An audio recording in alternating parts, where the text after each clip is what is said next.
Halo anak-anak, selamat pagi. Salam berjumpa kembali bersama kami, guru kelas 5, Teacher Christine dan Teacher Yani. Ayo belajar dari rumah. Selamat bergabung, salam sehat. Ayo siapkan dirimu, siapkan buku pelajaran dan alat tulismu. Berdoa sebelum dan sesudah kegiatan. Ikuti protokol kesehatan, cuci tangan dengan sabun dan air mengalir, memakai masker, jaga jarak. Bertanyalah kepada orang tua atau guru jika kamu menemui kesulitan.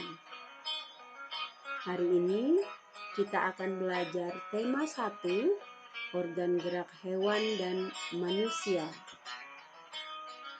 Kita masuk subtema 2, manusia dan lingkungannya, dan kita akan mengcover pembelajaran 1 dan pembelajaran 2.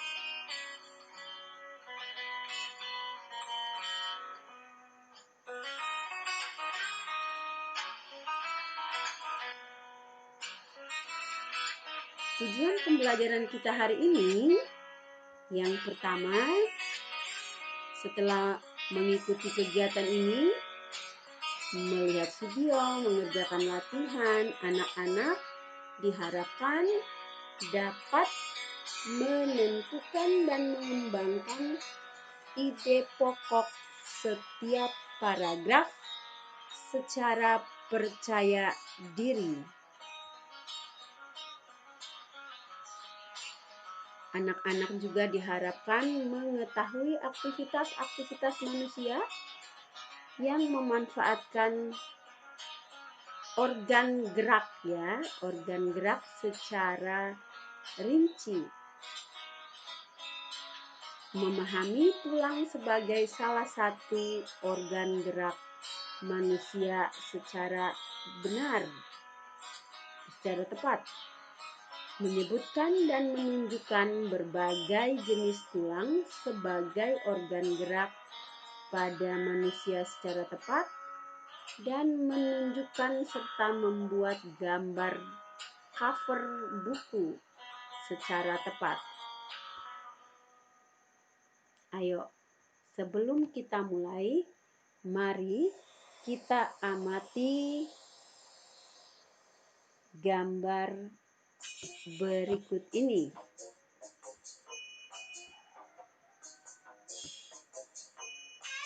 Nah, kita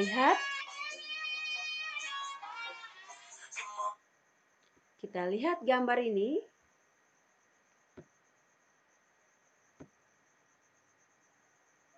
Ada 2 gambar.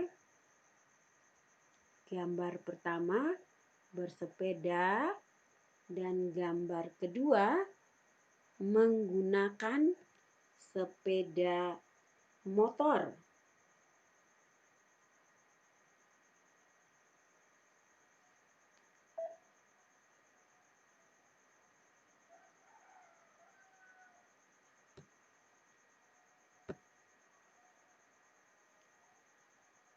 Setelah memperhatikan gambar, mari kita jawab pertanyaan berikut. Peristiwa atau objek apakah yang nampak pada kedua gambar di atas? Ya, kedua gambar ini, satu mengendarai sepeda dan yang lain mengendarai sepeda motor. Pertanyaan kedua, menurut pendapatmu, aktivitas pada gambar manakah yang menyehatkan? Bersepeda atau sepeda motor?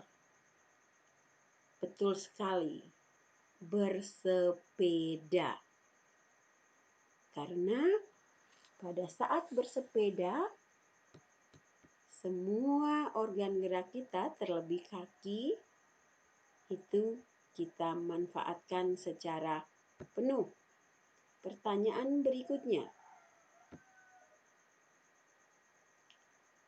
benarkah aktivitas manusia seperti bersepeda, berjalan, berlari, dan lain-lain sangat dipengaruhi oleh kerja organ gerak manusia?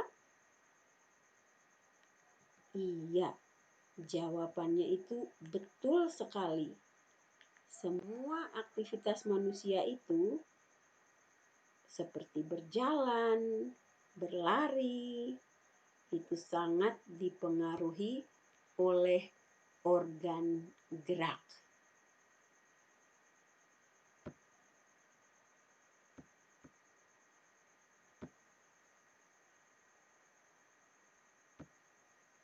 Ayo kita membaca. Diharapkan setelah membaca bacaan ini, anak-anak bisa menemukan ide pokok serta nanti akan mengembangkan ide pokok yang sudah ada menjadi paragraf. Mari kita lihat sama-sama bacaannya. Ayo membaca. Bersepeda. Bersepeda merupakan kegiatan yang menyenangkan sekaligus menyehatkan. Sepeda bisa dikatakan sebagai alat transportasi darat yang murah, praktis, dan mudah dikendarai. Banyak orang memanfaatkan sepeda untuk pergi ke kantor, sekolah, pasar, dan lain-lain. Sepeda juga ramah lingkungan karena tidak menggunakan bahan bakar minyak, sehingga tidak menimbulkan polusi. Selain itu, bersepeda juga dapat menjaga dan meningkatkan kesehatan tubuh kita. Bersepeda dapat mengencangkan otot-otot tubuh. Bersepeda tidak hanya melibatkan bagian kaki saja. Bahkan banyak orang yang menganggap bersepeda hanya dapat mengencangkan otot-otot bagian betis dan paha saja. Namun sebenarnya, bersepeda merupakan latihan fisik yang hampir melibatkan setiap bagian tubuh.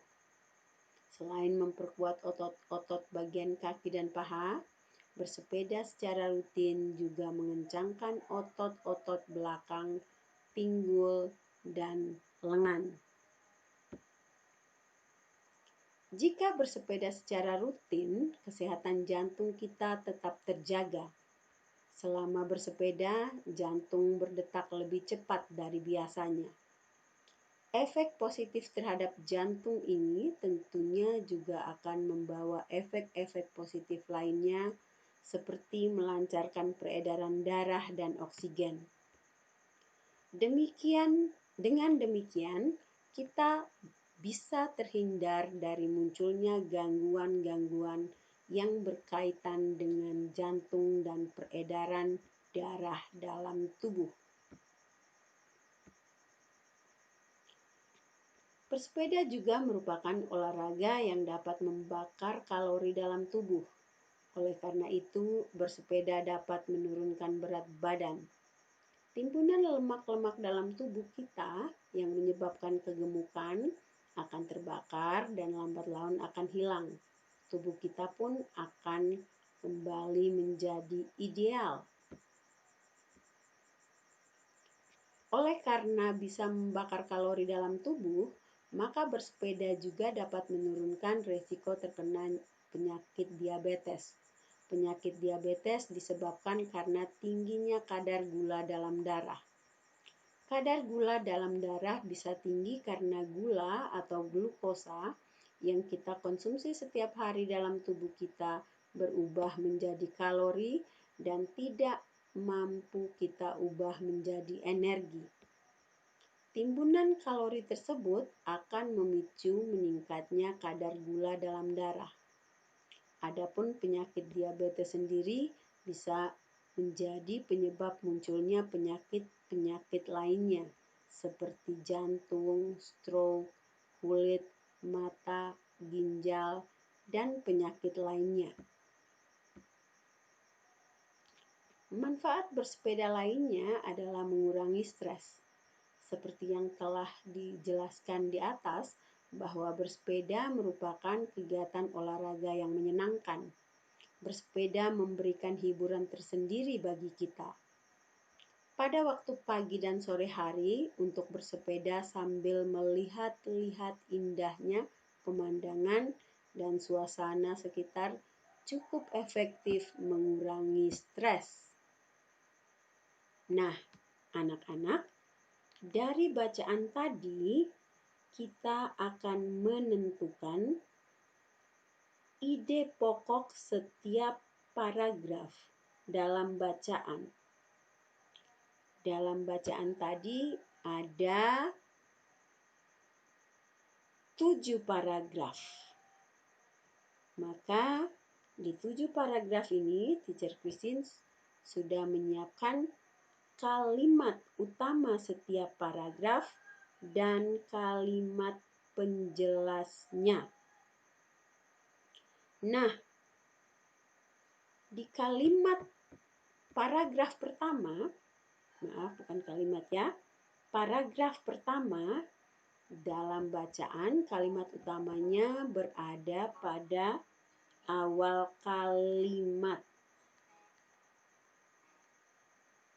Jadi, kalimat utamanya bersepeda merupakan kegiatan yang menyenangkan sekaligus menyehatkan. Nah, dari kalimat masih ingat kan caranya? Dari kalimat untuk menentukan ide pokok, kita menentukan kalimat utama. Dari kalimat utama baru kita menentukan ide pokok, kita cari intinya.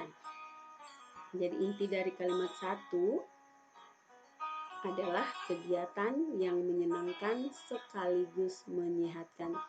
Ini merupakan ide pokoknya. Paragraf kedua, ini paragraf pertama dan kedua ya.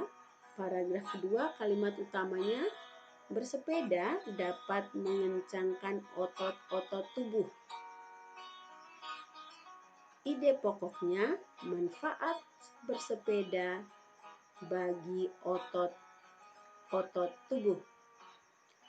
Paragraf ketiga, kalimat utamanya, jika bersepeda secara rutin, kesehatan jantung kita tetap terjaga. Maka, ide pokoknya, manfaat bersepeda bagi kesehatan jantung.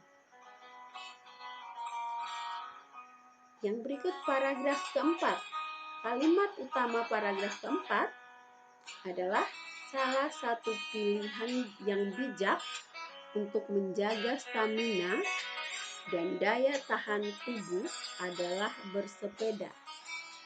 Maka kita ambil inti dari kalimat ini, bersepeda dapat menjaga stamina dan daya tahan tubuh, menjadi ide pokok paragraf keempat.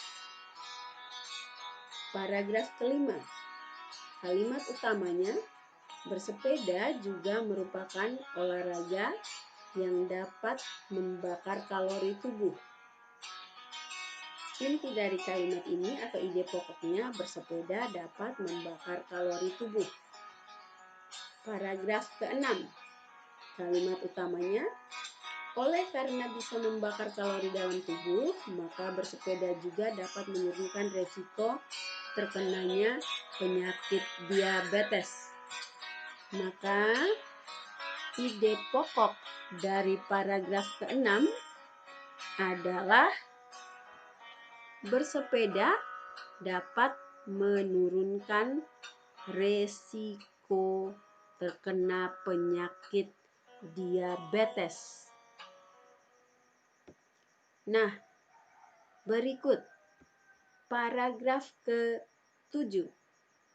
Pada paragraf ke-7, kalimat utamanya bersepeda. Manfaat bersepeda lainnya adalah mengurangi stres. Maka di sini kita bisa simpulkan inti dari kalimat ini yang merupakan ide pokok adalah bersepeda dapat mengurangi stres. Nah, anak-anak, ini adalah kalimat utama dan ide pokok untuk bacaan bersepeda tadi. Karena ada 7 paragraf, maka akan ada 7 ide pokok. Oke, nah tugas anak-anak akan mengembangkan ide pokok yang teacher siapkan di sini. Ini ide pokoknya. 3 ide pokok ini anak-anak kembangkan lagi menjadi paragraf. Ingat cara mengembangkan ide pokok menjadi paragraf pada pembelajaran sebelumnya, ya. Anak-anak bisa membuat kalimat-kalimat tanya yang berhubungan dengan ide pokok ini. Dari jawaban itu, kalimat tanya itu, anak akan menjawab pertanyaannya dan jawaban itu bisa dimasukkan sebagai penjelasan paragrafmu, ya. Juga menggunakan konjungsi atau kata sambung, ya. Oke, kembali lagi anak-anak diharapkan bisa melihat video pada pembelajaran 2 dan pembelajaran 1 subtema 1 juga dari subtema 2 ini. Ya, LKS ini akan terlampir dalam PDF. Nah, di dalam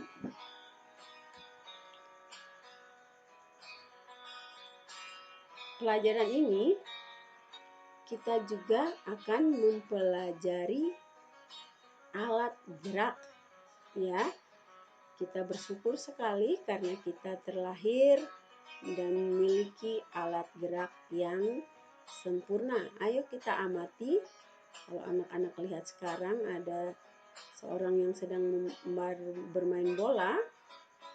Kalau anak-anak lihat permainan bola ini memang banyak memerlukan gerakan seperti berjalan, lari, lempar, lompat, dan hampir semua bagian tubuhnya aktif, ya. Nah, tentu saja hal ini mengharuskan organ gerak dalam tubuh, baik otot maupun tulang itu harus bekerja dengan baik, ya. Untuk bekerja dengan baik, maka kita perlu menjaganya dan merawat. Oke, coba anak-anak amati aktivitasmu sehari-hari selama di rumah. Saat berjalan, mengapa kaki kita bisa bergerak? Mengapa tangan kita juga bisa berayun, menggenggam, memegang? Iya, betul sekali. Kaki dan tangan kita bisa bergerak karena pada kaki dan tangan kita itu terdapat tulang dan otot. Tulang dan otot inilah yang menggerakkan tangan dan kaki. Tulang dan otot ini merupakan alat gerak. Nah, masih ingat kan yang mana alat gerak aktif dan mana alat gerak pasif?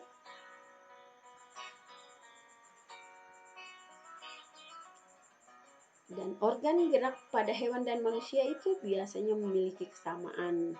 Alat gerak yang digunakan pada manusia dan hewan itu ada alat gerak pasif berupa tulang dan alat gerak aktif berupa otot. Dan keduanya bekerja sama dalam melakukan pergerakan sehingga membentuk suatu sistem yang disebut sistem gerak. Nah, mari kita amati kerangka manusia berikut ini. Nah, kerangka merupakan susunan tulang-tulang yang dapat membantu manusia untuk berdiri tegak, ya. Bayangkan kalau anak-anak atau manusia tidak memiliki kerangka. Nah, anak-anak, mari kita perhatikan kegunaan kerangka manusia. Yang pertama, kerangka itu gunanya untuk melindungi organ-organ tubuh yang lunak, juga sebagai tempat melekatnya otot-otot tubuh, menegakkan dan memberi bentuk tubuh. Kerangka juga membantu kita untuk bergerak sebagai tempat pembuatan sel darah merah, ya. Nah, itu manfaat kerangka. Nah, kalau tadi anak-anak perhatikan gambar tadi, ada yang bermain bola, maka alat gerak yang sangat berfungsi dan sangat digunakan, selalu digunakan itu adalah kaki dan tangan. Sekarang mari kita lihat rangka kaki dan tangan berikut ini. Nah, ini ada gambar tulang lengan manusia dan ini tulang pada kaki manusia. Nah, ini nama-namanya. Mari kita lihat mana yang termasuk tulang lengan atas, tulang hasta, dan seterusnya. Mari kita lihat satu persatu. Nah, tulang lengan atas, tulang hasta, tulang pengupil, tulang pergelangan tangan, tulang telapak tangan, berikut pada kaki, tulang paha, tulang kering, tulang betis, tulang tempurung lutut, tulang pergelangan kaki, tulang telapak kaki, dan tulang jari kaki. Nah, ini merupakan bagian-bagian dari tulang lengan dan tulang pada kaki manusia yang membantu manusia untuk berjalan, berlari, memegang, menggenggam, ya. Nah, mari kita lihat jenis-jenis tulang. Yang pertama berdasarkan bentuknya. Berdasarkan bentuknya itu ada 3, tulang pipa. Yang termasuk tulang pipa adalah tulang hasta, tulang kering, tulang paha, tulang lengan. Yang berikut tulang pipih. Yang termasuk tulang pipi, tulang rusuk, tulang telapak tangan, tulang dada. Yang berikut ada tulang pendek. Jadi ada tulang belakang, tulang pergelangan tangan, juga pergelangan kaki, tulang ruas-ruas jari. Yang berikut berdasarkan jaringan penyusunnya. Ada tulang rawan, itu contohnya telinga, hidung, tempat sambungan antar tulang. Nah, tulang rawan ini bersifat lentur karena banyak mengandung kolagen.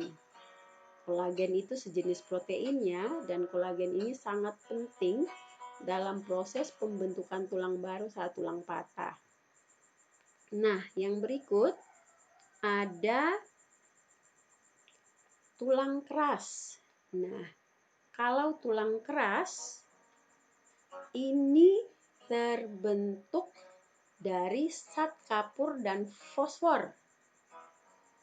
kalau tulang keras biasanya kaku dan keras.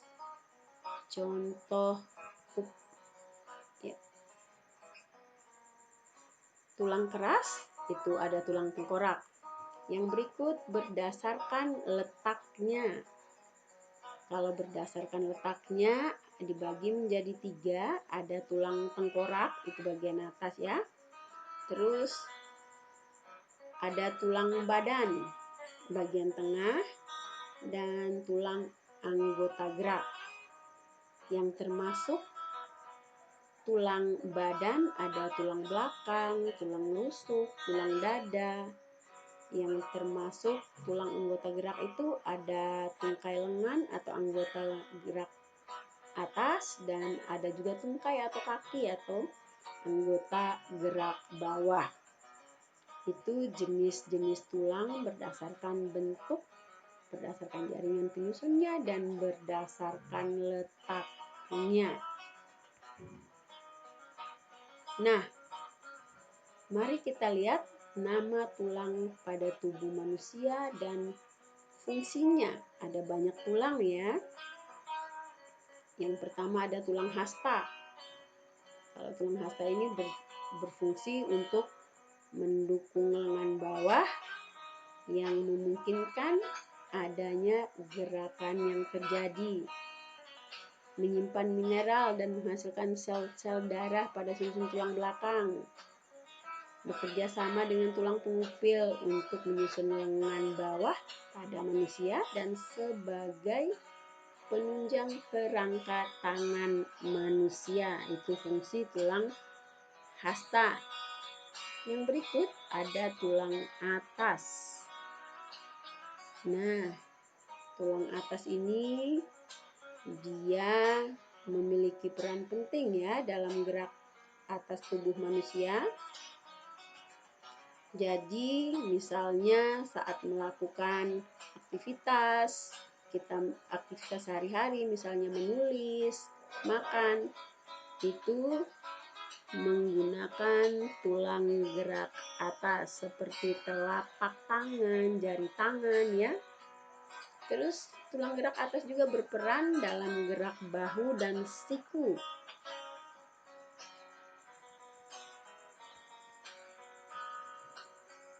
Yang berikut ada tulang pengupil. Tulang pengupil ini fungsinya untuk menggerakkan tubuh bagian atas.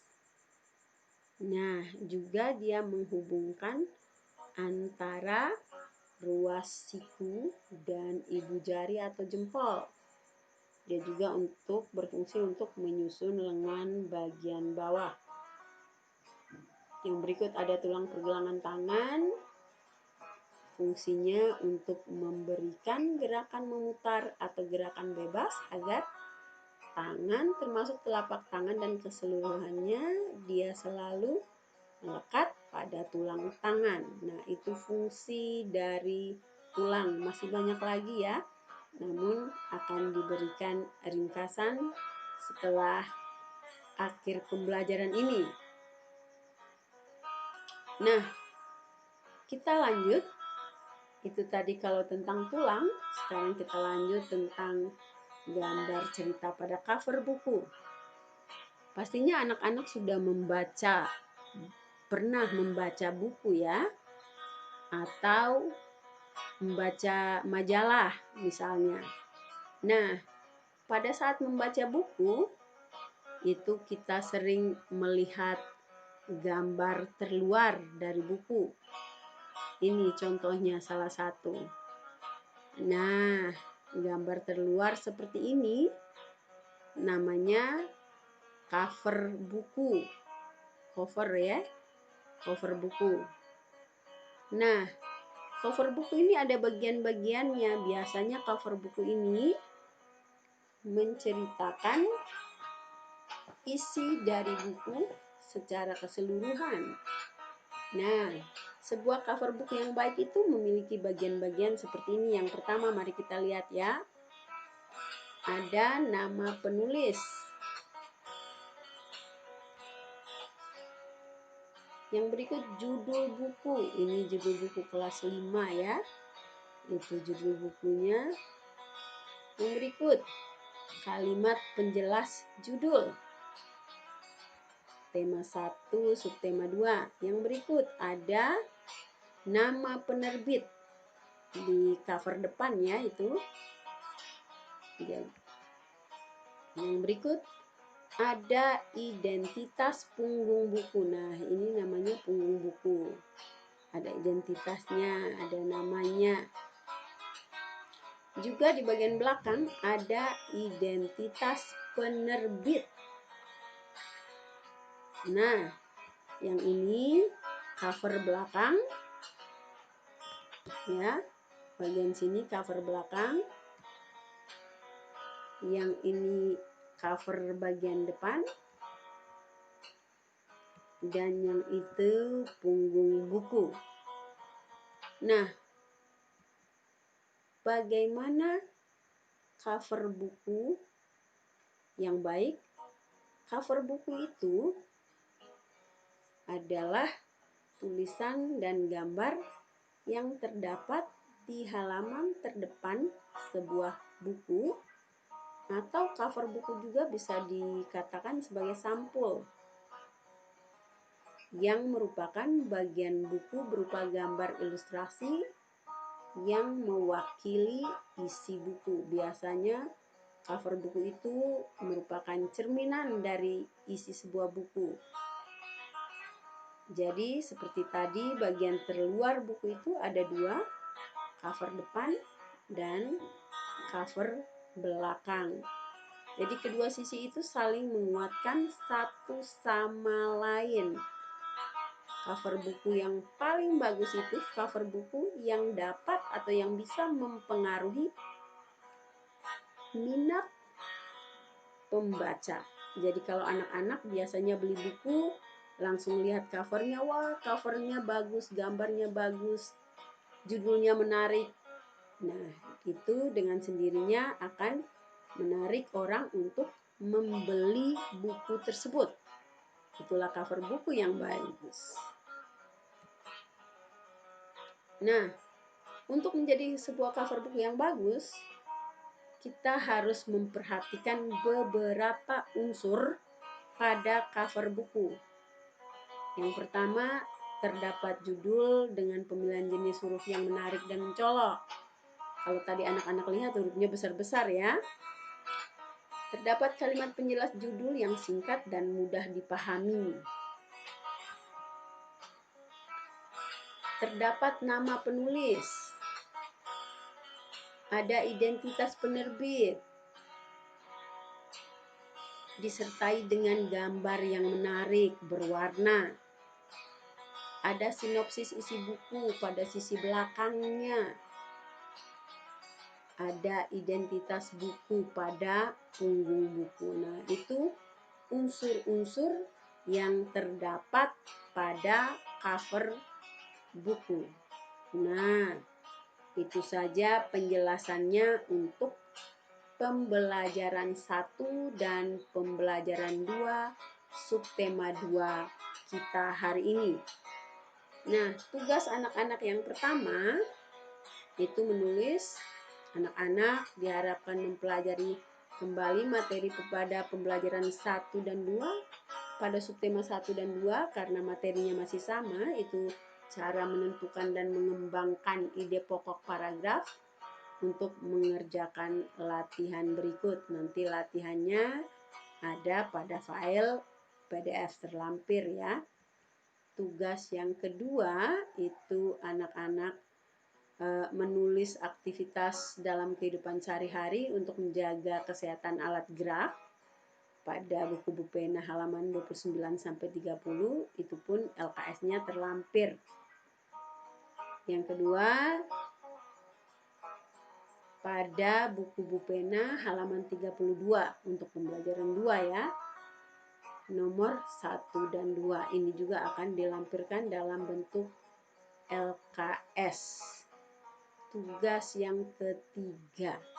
Oke, tugas yang ketiga itu ada pada buku Bu Pena halaman 34 nomor 1 dan 4. Dan tugasnya juga akan dilampirkan dalam file PDF.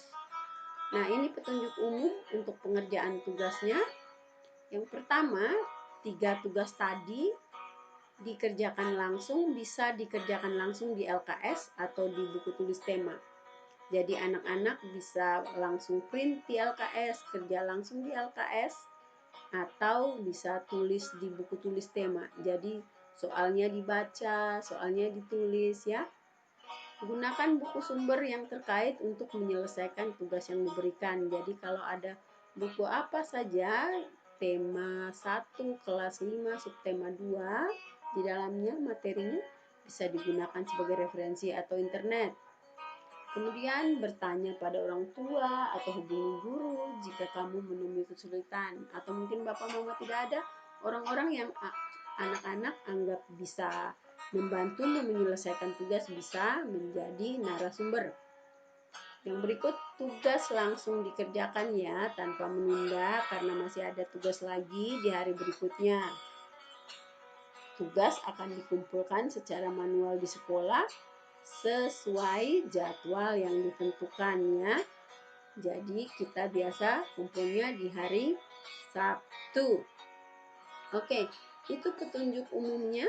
Kita langsung salam sehat, tetap semangat.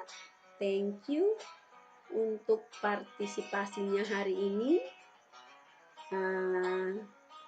Teacher Christine harap anak-anak tetap semangat dan dapat menyelesaikan tugasnya tepat waktu.